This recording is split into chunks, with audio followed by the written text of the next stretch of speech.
Bienvenue dans cette nouvelle vidéo où je vais te parler de quelque chose d'assez différent puisque j'avais envie de partager avec toi mon expérience en tant qu'ambassadrice au gré du monde qui a duré toute cette année, et donc là les inscriptions sont ouvertes pour les futures ambassadrices de l'année prochaine, et ça me tenait vraiment à cœur de faire une vidéo un peu retour d'expérience sur cette aventure, même si c'est pas la première fois que je fais partie d'un jury ou d'un partenariat, on va dire, annuel. C'était vraiment une super expérience pour plein de raisons dont je vais parler ici.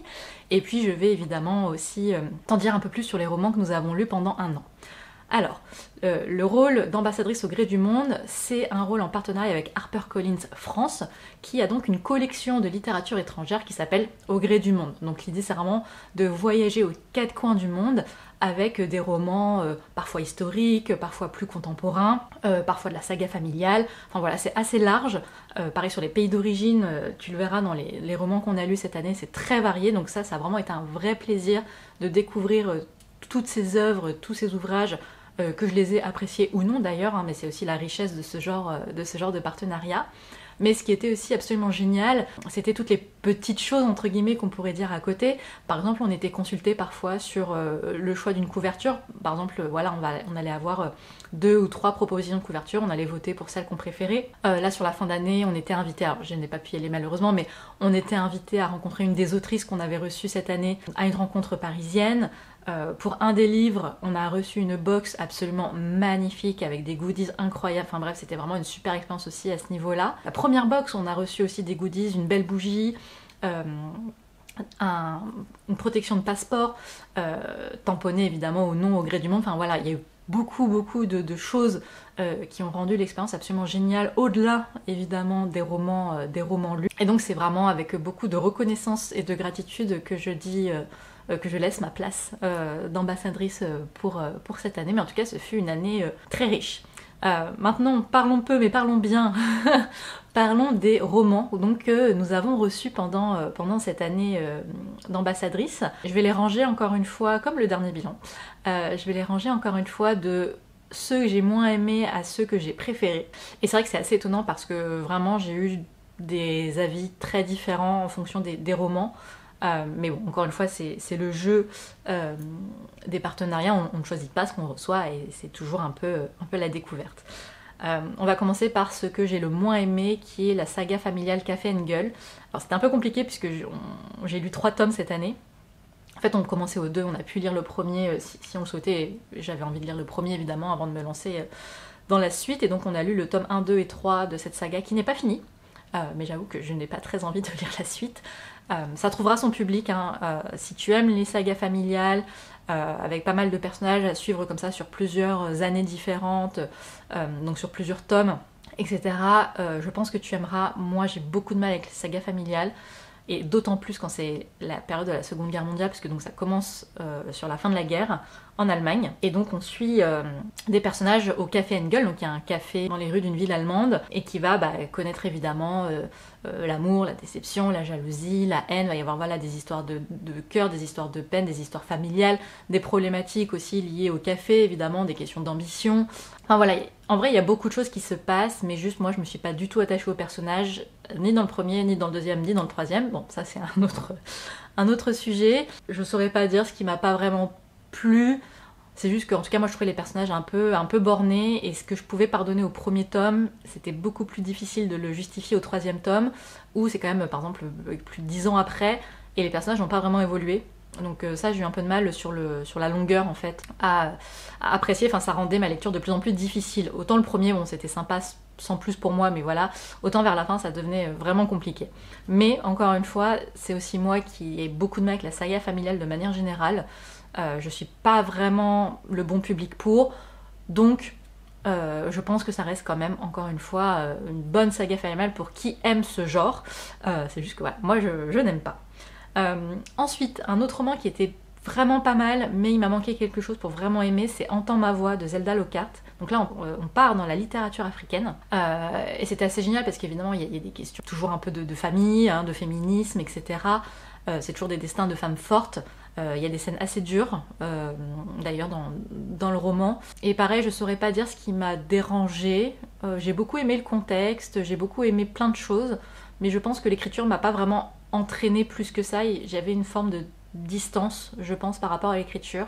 Ça me fait ça parfois avec la littérature japonaise et parfois avec la littérature africaine, où j'ai eu un peu de mal voilà, à vraiment entrer dedans. Mais ça reste un très très bon roman, et j'étais quand même ravie de pouvoir lire la littérature africaine, parce que c'est quand même quelque chose dont on n'a pas forcément l'habitude en France. Et donc c'est toujours intéressant d'avoir cette ouverture vers d'autres cultures, d'autres manières de penser, d'autres manières d'écrire. Encore une fois, c'est peut-être ça aussi, effectivement, vu qu'on n'a pas forcément l'habitude. Je me dis que peut-être c'est juste que je n'ai pas été complètement encore prise par la manière d'écrire de l'autrice. Mais bon, je pense que ça vaut quand même vraiment le détour, vraiment intéressant. Il y a un vrai travail d'écriture quand même aussi, qui est assez original, donc voilà. Ensuite, on va passer à l'autre saga familiale, donc pareil, qui est un 3,5, entre 3 et 4 étoiles. Le premier tome était très, très bien, enfin j'avais beaucoup aimé, c'était assez chouette. Donc là, c'est une saga familiale en Suède, donc ça changeait un peu. C'était un peu avant la Seconde Guerre mondiale, et on suit une jeune femme qui va se retrouver domestique dans une riche maison de la capitale, alors qu'elle vient de la campagne. Et c'est pas mal du tout, parce que du coup, c'est la montée du nazisme aussi. On découvre finalement le pays qu'on connaît assez peu, enfin mine de rien, la Suède, on peut pas dire que je connaisse particulièrement, ni l'histoire, ni les villes, ni tout ça, et donc ça c'était vraiment intéressant. Le deuxième tome, ça a été un peu plus compliqué, où là je trouvais les rebondissements un peu prévisibles, et surtout le personnage qui dans le premier je le trouvais, le personnage de Betty, que je trouvais assez fort, assez intéressant, avec pas mal de caractère, je la trouvais beaucoup plus naïve dans le deuxième. Ce qui déjà est un peu étonnant puisqu'elle est censée avoir grandi et évolué, un peu naïve, et du coup à faire des choix pas toujours très compréhensibles. Enfin, je me suis beaucoup moins attachée au personnage principal dans le deuxième, malheureusement. Et j'avoue ne pas encore avoir lu le troisième, mais il est dans ma pile à lire, puisque c'était la dernière réception qu'on avait pour cette année. Et c'est cette autrice, c'est Katharina Widholm, qu'on pouvait rencontrer si on le souhaitait là en fin d'année, grâce à la maison d'édition. Mais malheureusement je n'ai pas pu y aller. Mais voilà, ça reste aussi une saga familiale qui change un peu, je trouve, qu'en termes de contexte géographique et politique, c'était vraiment intéressant de partir vers la Suède. Voilà. Et j'ai hâte de voler le tome 3, parce que je me dis que peut-être le tome 2 c'était un petit ventre mou, et que ça va reprendre un peu pour la suite, mais bon, on verra bien. Ensuite, on va passer au livre 4 étoiles pour ma part, il y en a 2. Le premier, c'est Parmi les fleurs bruissent les secrets d'Adrienne Young. Très étonnant, puisque là on est sur un roman un peu fantastique science-fiction d'une certaine manière, puisqu'on va suivre June dans notre époque, qui est une sorte de malédiction familiale, ou en tout cas les femmes sont très malades ou disparaissent, notamment sa mère a disparu, et elle commence à ressentir les symptômes de cette étrange malédiction de sa famille alors qu'elle est très jeune. Une sorte de folie, voilà, sauf qu'elle va assez vite, non d'ailleurs, mais elle va finir par comprendre que c'est peut-être pas une maladie mais quelque chose d'autre, et elle finit par passer une porte qui va l'emmener dans le passé. Donc voilà, donc il y a une véritable intrigue temporelle de voyage dans le temps qui est très bien faite pour le coup, et autant j'ai eu un peu de mal au début avec le personnage de June notamment, qui fait du déni alors que toutes les preuves sont devant elle, mais bon, ça a fini par prendre, et à la fin j'avais vraiment les larmes aux yeux. La relation de June et Imon est incroyable. L'intrigue est très prenante parce qu'il y a une partie malédiction familiale, saga familiale, il y a une partie romance, et une partie aussi enquête, puisqu'elle va en apprendre de plus en plus sur sa mère disparue, et on va se rendre compte que c'est beaucoup plus compliqué que ça. Va y avoir une histoire de meurtre notamment dans l'intrigue, etc. Et c'est vrai que ce mélange rend quand même l'intrigue très palpitante, ça se lit très vite, le livre est magnifique, accessoirement. Et c'est pour celui-là qu'on avait reçu une superbe box avec des fleurs séchées, du thé, une petite montre à gousset justement qui rappelle le livre, enfin une superbe réception, vraiment, c'était absolument génial. Et c'est vraiment juste le début du livre qui m'a empêché d'avoir ce coup de cœur, parce que par contre, à partir de la moitié du livre, ou même les 2/3, j'ai été happée, et j'ai adoré jusqu'au bout, avec vraiment les larmes aux yeux sur la fin. L'autre roman 4 étoiles, on change encore complètement de contexte, La tempête que nous avons déchaînée de Vanessa Chan, et là on part en Malaisie, en pleine Seconde Guerre mondiale. Une lecture très dure mais passionnante, où on va suivre en fait les membres d'une famille avec, les conséquences de leur choix, on pourrait dire ça comme ça sans trop spoiler, puisqu'il y a une partie qui va se passer pendant la guerre et une partie un peu après la guerre, et en fait on va suivre notamment la mère Cécilie, qui va se rendre compte et qui va devoir faire face aux conséquences de choix qu'elle a pu faire dans le passé. On va suivre aussi ses enfants, notamment son fils qui a été capturé en tant que prisonnier par les Japonais, et ses filles. Enfin voilà, je vais pas trop en dire, mais il y a beaucoup de scènes assez dures, ça reste la guerre. On en apprend beaucoup sur la Malaisie, pareil, un pays finalement qu'on connaît peu, voire pas du tout. Moi j'ai appris beaucoup sur l'histoire du Japon, notamment à travers la Malaisie, mais que vraiment les Japonais ont été d'énormes envahisseurs de l'Asie en tout cas, et ils ont été très violents envers tous ces pays et tous ces peuples. Ça parle évidemment aussi d'une part de racisme, de colonialisme aussi, puisque la Malaisie était une colonie. Enfin bref, on en apprend beaucoup, c'est très dépaysant, et c'était vraiment très intéressant parce que les personnages du coup sont loin d'être des héros. On suit vraiment une famille avec les conséquences de leurs choix, et parfois toutes les émotions positives ou négatives qui en découlent, mais c'était très très intéressant d'avoir ces personnages-là qui sont parfois peut-être clivants dans leurs choix et leurs réactions, mais ça rend aussi les choses très réalistes parce qu'en même temps, que ferions-nous nous en situation de guerre? Enfin, sommes-nous vraiment si parfaits pour qu'on puisse se dire mais moi je n'aurais jamais fait ça? Et je trouve que ça pose des questions morales très très intéressantes qu'on a un peu parfois tendance à oublier quand on juge un peu vite les personnages, par exemple, dans ce genre de roman. Donc vraiment très très bonne lecture. Je pense que moi, ce qui m'a empêché le coup de cœur absolu, c'est peut-être effectivement la dureté du roman. Voilà, faut parfois être bien accroché. Non pas que les scènes soient décrites de manière atroce, mais voilà, c'est la guerre et il y a vraiment plein de scènes pas très faciles, notamment avec le fils. Donc je pense qu'il faut le lire quand même à un moment où on a envie de lire un roman difficile. Enfin, on termine avec les deux dernières lectures 5 étoiles. Alors la première qu'on a lue en fait avec un roman top secret, c'était assez génial, on a reçu imprimé comme ça, pas en livre, puisque à l'époque c'était pas encore sûr. On n'avait pas du tout le droit d'en parler, enfin voilà, c'était top secret, comme son nom l'indiquait, et c'était assez génial aussi comme expérience de pouvoir lire ça. Maintenant qu'il est annoncé, je peux en parler. C'était La fille qui ne voulait pas se taire d'Abi Daré, et donc là on retourne en littérature africaine, et là pour le coup j'ai vraiment adoré. Le travail d'écriture est incroyable, donc c'est écrit comme si c'était l'héroïne qui parlait, donc il y a quelque chose d'assez jeune et d'assez oral, mais qui est assez génial. Et donc on va découvrir sa vie, qui est loin d'être facile, et donc on va découvrir les coulisses de cette société quand même pas mal corrompue, et qui a aussi une vision des femmes assez complexe. Et on va suivre plusieurs femmes, notamment donc elle, mais dans ses relations avec d'autres femmes.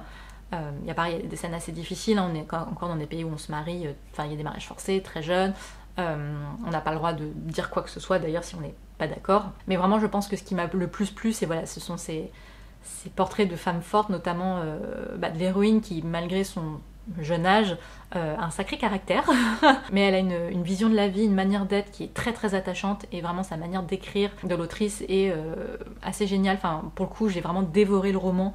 On est attrapé dans l'intrigue, et on s'attache à tous les personnages, même les personnages un peu complexes et difficiles.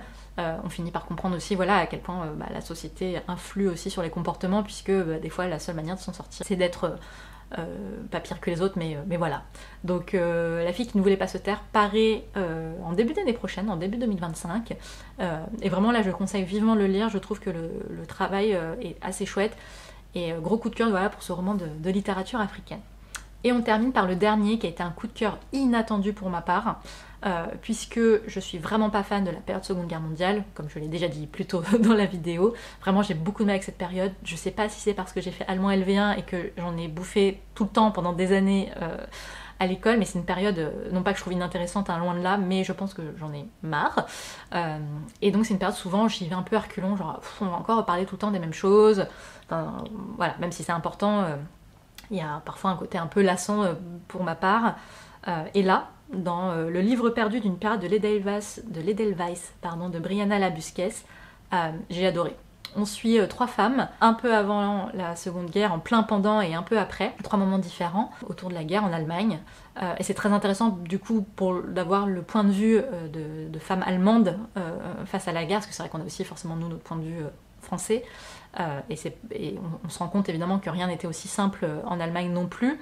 Donc la première fait partie de ce qu'on appelle les pirates de l'Edelweiss, et ça c'était une grande découverte, et c'est ce qui je pense m'a vraiment plu. En fait c'était des jeunes qui aimaient le camping, la randonnée, la nature, etc. et qui se retrouvaient un peu pas malgré eux, mais ça a pris des proportions peut-être inattendues même pour eux, à être une jeunesse résistante face à la montée en puissance d'Hitler, puisqu'à l'époque il n'est pas encore au pouvoir. Et donc ils vont même au fur et à mesure finir par faire des actes de sabotage, etc. Enfin, c'est vraiment très très intéressant, et donc on a ce premier personnage là. On a un deuxième personnage pendant la guerre qui va participer à une manifestation devant un centre de détention de prisonniers. Et en fait c'était assez génial parce qu'en gros ce sont que des femmes qui souvent étaient mariées aux hommes qui étaient prisonniers et qui ont fait une sorte de sitting silencieux devant, sans aucun point politique. Le but c'était pas de dire la politique, etc. C'était juste de dire rendez-nous nos maris. Et donc on voit toute cette période et c'est assez intéressant, j'en dirai pas plus, mais c'était vraiment intéressant. Et la dernière, c'est une femme américaine qui se retrouve en Allemagne pour s'occuper de la gestion des livres qui ont été spoliés par les nazis pendant la guerre. Donc ça ressemble un peu au Monuments Men, ils en parlent un petit peu d'ailleurs dans le livre, mais c'est pas vraiment la même chose puisque c'est pas sur l'art mais sur les livres. Mais on a ce même rapport de retrouver à qui appartenait telle œuvre, si c'est possible, s'il y a encore des descendants, etc.